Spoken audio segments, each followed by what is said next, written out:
Chapter 20 British Capture New York.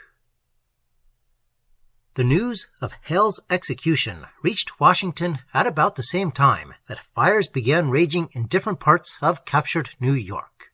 The flames were soon beyond control, and presently fully 1/4 of the city lay in blackened ruins. Trinity Church burned to the ground, and St. Paul's was saved only by the courage of a few citizens who clambered to its roof and extinguished the embers as they fell from nearby buildings.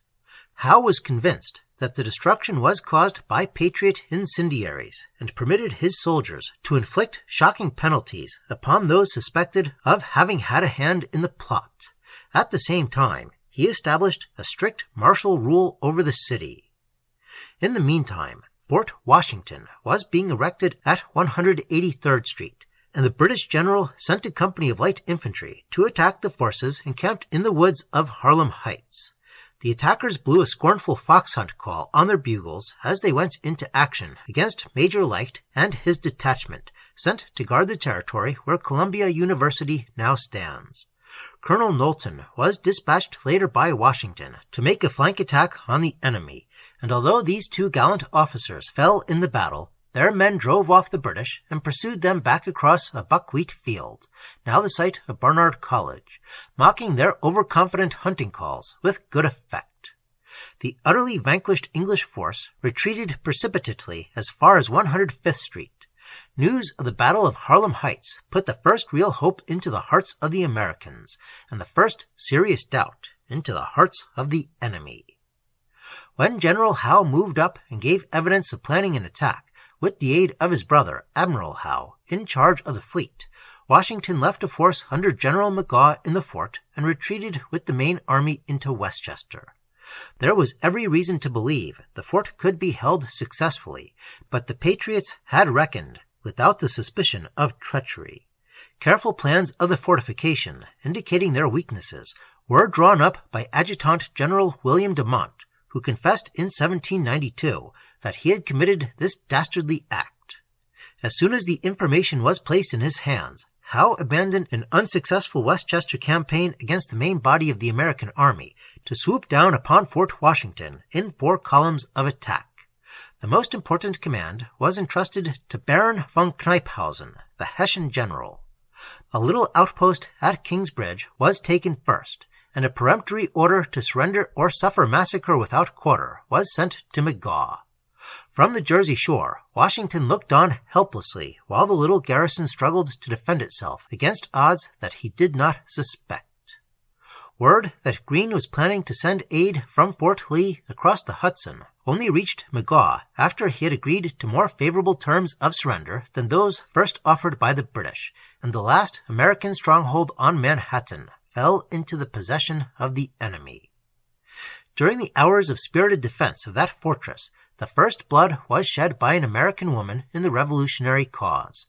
Margaret Corbin had accompanied her husband from the time he enlisted as a gunner in the Pennsylvania militia, and stood by his side throughout the siege of the doomed fortress on Harlem Heights.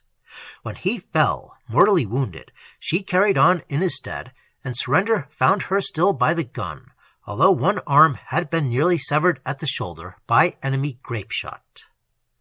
The fall of Fort Washington left over 2,000 American soldiers in captivity, and New York became the British prison headquarters for the duration of the Revolution.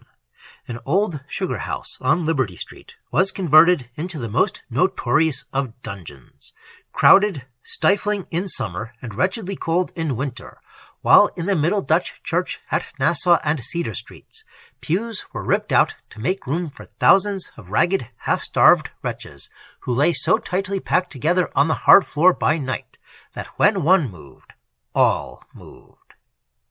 The terrible prison ship Jersey lay in Wallabout Bay, and the unfortunates committed to its dreary hold learned to expect no mercy. By day, they were permitted to crawl about the decks, if disease and starvation had left them sufficient strength, but by night they were herded into the filth and darkness below, and sentries who guarded the single narrow grating that admitted air to the hold often amused themselves by thrusting their bayonets between the bars at the struggling, grasping victims.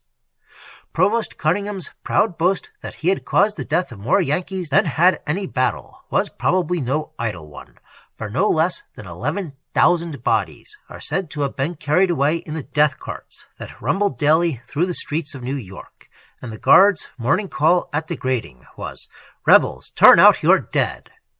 The bodies were often dumped in shallow ditches along the Brooklyn shore, where each tide uncovered human bones.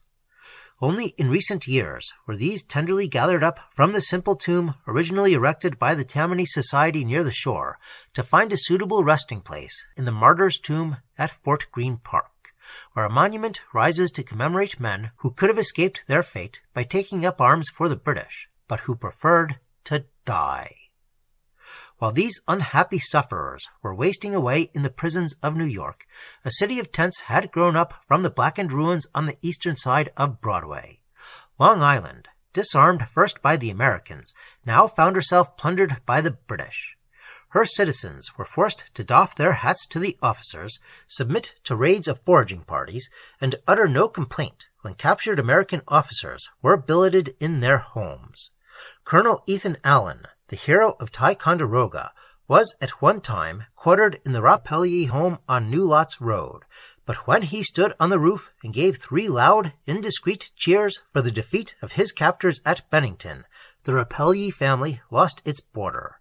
He was removed to the Provost prison and later released by an exchange of prisoners.